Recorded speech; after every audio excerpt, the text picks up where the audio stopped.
Finally, our new house was ready and I could hardly contain my excitement about starting this new chapter. But then, out of nowhere, my in-laws arrived. "We'll be moving in here," they declared. "Please ask your parents to vacate the premises." Stunned, I looked to my husband for support, but he just took a deep breath and said, "Do as they've asked. Please inform your parents gently." Without another word, my in-laws began unloading their belongings. As they eagerly explored their new home, I couldn't help but ask, "Do you even realize whose house this is?" "My name is Nina. I'm 35 and have been happily married to my husband Matt for 3 years. We don't have children yet, but our life together is full of love. Lately, I've been worried about my aging parents. Their mobility has been declining, and it's been on my mind. So, I proposed to Matt that we move in with them. He was completely on board, saying, 'Living with your parents is no problem. It'll allow us to take care of them, and you'll have peace of mind. It's a win-win situation.'" "Thank you, Matt," I said, overwhelmed with gratitude for having such a considerate husband. We began making plans to live together, but executing this idea right away proved challenging. My family home is quite far from the city, which complicates our work commute. Neither of us can drive, making it impractical to live there. Moving my parents to the city isn't feasible either. Our current rental is small, suitable for 2, but cramped for 4, and adding a child would only make it worse. It seemed like there were no easy solutions. Then it hit me, why don't we take a bold step and build a spacious new house? When I shared the idea with Matt, his face brightened. "That's a fantastic idea. A new spacious home would be perfect for all of us." With his enthusiasm, we began planning our new house. When I told my parents, they initially felt guilty about us building a home for them. However, after I explained our reasoning, they understood and were thrilled. Their happiness was a balm to my heart. Later, my husband and I went to a real estate agency to finalize the details. We explored locations close to hospitals for my parents' health and near train stations for easier commuting. We also carefully discussed the specifics of the house. Although I sought input from my parents, they seemed reluctant about moving in with us. Fortunately, my husband had many valuable suggestions, which made the planning process much smoother. Gradually, our vision for the dream home began to take shape, and the prospect was thrilling. After much discussion and research online, we finalized the plans for our new house and were ready to consult with builders. "We're nearly there with the preparations," I said. "Building a house has turned out to be more challenging than I expected." My husband commented, "Balancing this with work makes progress slow, doesn't it?" We invested a lot of time into our plans, but the results were immensely satisfying. The blueprint for the house, which we meticulously crafted, far exceeded our expectations. We consulted with various real estate agents and conducted thorough online research to reach this point. Now, all that's left is to eagerly await the completion of the house. It will take some time, but the excitement and anticipation are boundless. However, as the project progressed, my in-laws started reaching out more frequently. "Dear, we heard you're building a new house. Is that right?" "Yes, that's correct. We're aiming to finish it by the end of the year." "How wonderful. I'm so impressed with Matt's efforts. To keep us updated with all the details. We'll visit you soon." "Okay, sure," I replied. Surprised by my mother-in-law's enthusiasm, my husband and I decided to visit their house over the weekend. They welcomed us with warm smiles. Building a brand new home is such a joyous event. Just thinking about it is exciting, isn't it? My father-in-law said, almost as if he were reminiscing about his own experiences. "Yes, we're very excited. We're hoping the construction goes smoothly and finishes quickly so we can move into the new house as soon as possible." We all shared a laugh. It's definitely an exciting topic. By the way, would you like to see the blueprints? Following my mother-in-law's request, my husband pulled out his phone to show them the design he had photographed. "Oh, it's quite spacious," she observed. "And so many rooms." "Yes, well, we'll be living with my parents, so we needed the extra space," I explained. "Wait, you're all moving in together?" Both of my in-laws looked at my husband in disbelief. "So you two are going to live with Nina's parents?" "Yes," my husband replied. "Since my parents are getting older, we suggested living together, which led us to decide to build a new house." "Really? I see. Moving in together." Their tone shifted noticeably, hinting at their discomfort. To shift the focus, I attempted to change the subject. "How have you both been? How's your health?" "We're doing well. No major changes, just the usual routine." But tell us more about the new house. Which room will your parents be using? Well, we're currently planning for this room, my husband explained, pointing to the blueprint. He seemed unaware of the subtle shift in mood, but I could see that their expressions grew tense when they learned my parents would be moving in. It might feel as if my parents were receiving special treatment. I felt a twinge of guilt but hoped they would understand our decision given my parents' situation. However, it was clear they were struggling to accept it. The construction of our home was progressing smoothly, and each visit revealed how close it was to completion. As my husband often said, I was caught between the eagerness to move in quickly and the desire for everything to be perfect. My parents visited midway through the construction and were thrilled with the progress, which made me feel grateful to be able to provide this for them. However, I was concerned that my husband had been visiting his parents almost every weekend lately. Are you planning to visit your parents again this weekend? Yeah, I am, he replied. You've been visiting them quite frequently since the start of the year, I noted. I want to show my appreciation to them as well. That's why I've been making an effort to visit them on my days off. I understand. Matt, you're so considerate. Should I come along? I asked, concerned that his parents might feel disappointed. Perhaps they had hoped to live with us, and I thought visiting them might be a good gesture of goodwill. But my husband reassured me, it's all right, I can manage it on my own, and he left for his parents' home. I decided to honor his choice and promised to support him as needed. Time passed quickly, and our new house was finally ready.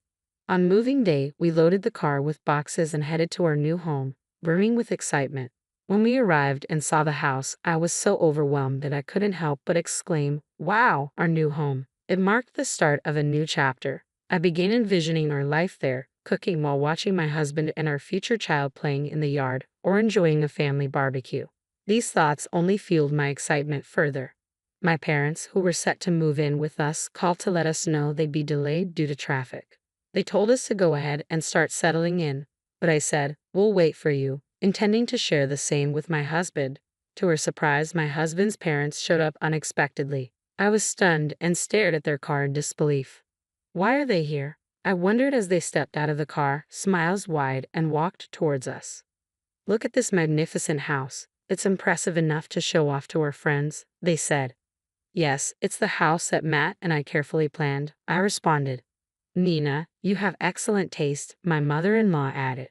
Well, I suppose I can give her credit for that, I said, thank you. To my surprise, they began unloading the considerable amount of luggage from their car. Startled, I quickly asked, mother-in-law, father-in-law, why do you have so much stuff? What are you planning to do? Their reply was equally unexpected. What do you mean? We're moving our things into this house. What? You're planning to live here starting today? You'll need to ask your parents to leave, they said. What? Why are you doing this? I asked in disbelief. With a hint of frustration, my mother-in-law explained, as a new bride, it's customary to prioritize your husband's family. We should be the ones moving into the new house. Once you understand that, please let your parents know we're busy moving our things. Feeling overwhelmed, I turned to my husband for support. He took a deep breath and said, do as she says, just let your parents know gently. But this house was intended for me and my parents. I can't accept this decision, I protested. He responded with visible irritation. Didn't my mom just say that it's natural for a wife to prioritize her husband's family? We can address your parents' situation later. I was in disbelief. It was clear that my husband was either heavily influenced by his parents or had always shared their perspective, which was now more evident than ever. Come on, help with the moving, he said. With that, my in-laws began unloading their belongings, even though neither my parents nor I had entered the house yet. They proceeded without permission. Oh, how wonderful. The interior is just splendid, they exclaimed, eagerly exploring the house. I confronted them. Do you know whose house this is? What? They responded, momentarily taken aback. After a brief pause, they turned to face me. Whose house? Of course, it's Matt's house. Are you suggesting you have a claim to it? Since you and Matt are living here and he's put so much into building this house, you have no right to make any claims without letting me explain first. My in-laws seemed to have jumped to conclusions and were blaming me. It appeared my husband hadn't shared details about our finances with them. Why would your parents live in Matt's house in the first place? They questioned. Yes, it's strange. Poor Matt, having such a demanding wife and parents, they added. I was at my breaking point. Why was I being criticized for their misunderstandings? If you intend to live here, then Matt should compensate for the amount spent, I said. I've contributed to this house, I said. My in-laws stared at me in disbelief. How much are you claiming to have paid? It must be a small amount, maybe $800, they mocked. My husband, looking uncomfortable, said nothing. I turned to him, challenging, Are you being honest? How high and mighty do you think you are? He hesitated. What are you insinuating? My mother-in-law demanded, her tone authoritative. Seeing that my husband was unwilling to address the issue, I decided to clarify things myself.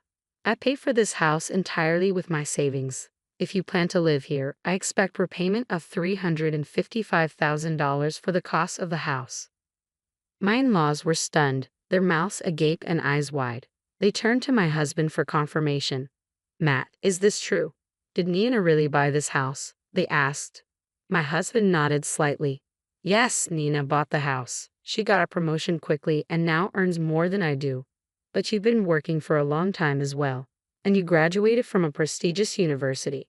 Shouldn't you be earning a decent salary too? Well, I made a significant mistake at work. I can't get promoted and even had a pay cut. Now I'm earning as much as a new employee, my husband admitted.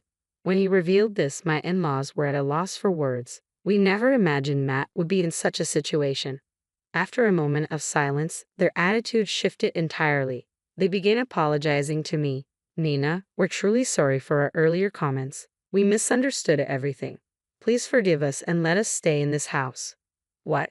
They continued to apologize profusely, and my husband bowed deeply. Please, it's my fault for not telling you sooner. Let us stay here with you. I was completely taken aback by their words and actions. No matter how much you plead, I can't accept this. I built this house to live with my parents. If that's not possible, there's no point in having this house. If you want to live here, you'll need to pay me $355,000. We don't have that kind of money, they replied. Then it seems you'll need to find somewhere else to go. Wait, we sold our previous home and moved out. If we're evicted from here, we have nowhere else to go. Nina, please let us stay. Your parents can live with us too. What are they thinking? Living under one roof with a couple and both sets of parents is unmanageable. I can't agree to that. If you sold your house, you must have some funds left. Why not use that to find a flat?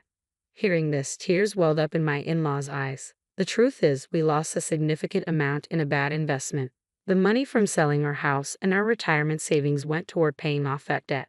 We have nothing left. I'm retired, and my wife has been a housewife for years, so she can't work at this age. You're our only hope. Despite the heartfelt plea, the situation was a result of their own financial mistakes. If you need help, shouldn't you be asking your son for support? I'm not in a position to support strangers, I replied. Why not? Aren't we family too? They asked. That's too much to ask. Can't you at least help us a little? They pleaded. It's impossible. I can't even fathom living with someone whose family is trying to take over our home. Matt, let's get a divorce. What? Wait a minute. I can't even think about a divorce. I'm sorry, but I can't forgive this. Please leave right now. When I mentioned divorce, my husband panicked. My in-laws continued to plead, but I had already lost any willingness to forgive them. If you plan to stay here, I'll call the police, I warned, causing my in-laws to flee in fear. My husband, dismayed, protested, I'm still your husband. I should have the right to stay here. If you insist, I'll take legal action, I replied. His demeanor changed instantly. Understanding that a lawsuit could cost him his job, he quickly gathered his belongings and left. Shortly after he departed, my parents arrived. They were confused by his absence but were shocked when I explained the situation. They thanked me, saying, "Thank you for standing up for us. I wish my husband had been more understanding, but I'm relieved to have distanced myself from such a selfish in-law family before our child was born." The divorce process proceeded smoothly, and I became single again. Now, I enjoyed peaceful days in our newly built house with my parents.